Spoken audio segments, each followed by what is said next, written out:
Salut à toutes et à tous. Aujourd'hui, je vais vous montrer comment partager sa connexion Internet avec son PC ou desktop.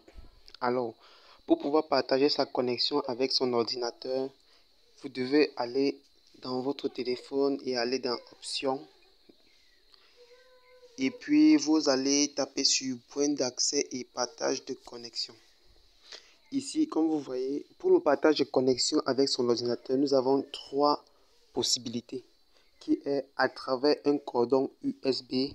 Donc, vous connectez votre téléphone à votre ordinateur par Bluetooth et par Wi-Fi.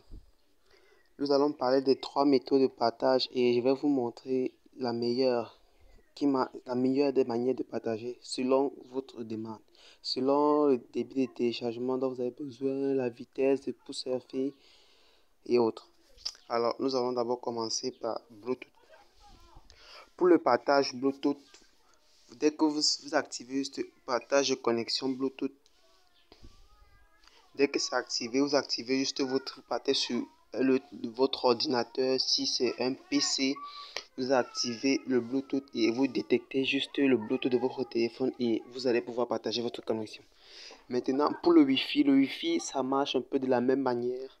C'est vous activez sur le Wi-Fi, dès que votre ordinateur détecte déjà le Wi-Fi, vous pouvez surfer sans problème. Et maintenant, pour la dernière manière, et avant d'aller sur le dernier, je vais vous expliquer. Maintenant, c'est pour le Bluetooth et le Wi-Fi, le partage de connexion se fait d'une certaine manière par réseau. Alors, le débit de téléchargement avec cette manière de partage de connexion est très rapide et le chargement des pages elle aussi est très rapide.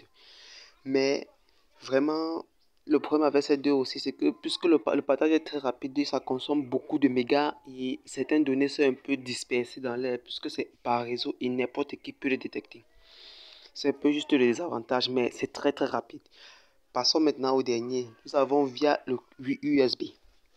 Comme vous pouvez le voir ici en haut, celui-ci via USB, ce n'est pas activé, mais pour que ça s'active, vous devez connecter votre téléphone Android sur l'ordinateur. Dès que vous l'avez fait, ça va s'afficher et vous allez juste activer partage de connexion et activer votre connexion pour pouvoir surfer. Bien sûr, c'est le cas pour tout le reste. Quand vous activez, que ce soit le Bluetooth, le Wi-Fi ou le via USB, vous devez activer votre connexion déjà dans le téléphone pour qu'il puisse passer par le téléphone et puis arriver à votre ordinateur. Maintenant, via le USB, qu'est-ce que ça se passe? Comment ça se passe? Alors, d'accord, via le USB. Moi, personnellement, je vous conseillerais via le USB parce que à travers le USB, tous vos données, tous vos mégas sont du moins conservés.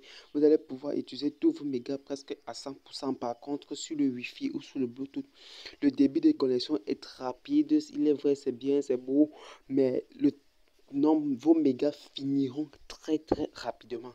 Donc, si vous avez juste comment dire, 500 mots et votre débit de connexion est votre nombre de mégas est que vos mégas sont très très faibles, je ne vous conseille pas d'utiliser le Wi-Fi et que vous voulez peut-être juste surfer sur votre machine, aller sur Facebook, sites sociaux, je vous conseillerais vraiment pas le Wi-Fi parce que le Wi-Fi est juste bien quand vous avez vraiment de MO, beaucoup de mégas et du moins c'est conseillé d'utiliser quand vous avez des gigas. Si vous voulez juste surfer, je vous conseille d'utiliser partager votre connexion par USB. Là, vous êtes sûr que vous utiliserez vraiment vos mégas presque à 100%. C'est tout ce que j'avais à vous dire et si vous avez quelques problèmes, vous pouvez m'écrire et je tâcherai de vous répondre le plus tôt possible. Alors, si vous avez aimé la vidéo, n'oubliez pas de vous abonner à ma chaîne et de liker. Et n'oubliez pas aussi de taper sur le petit pouce bleu.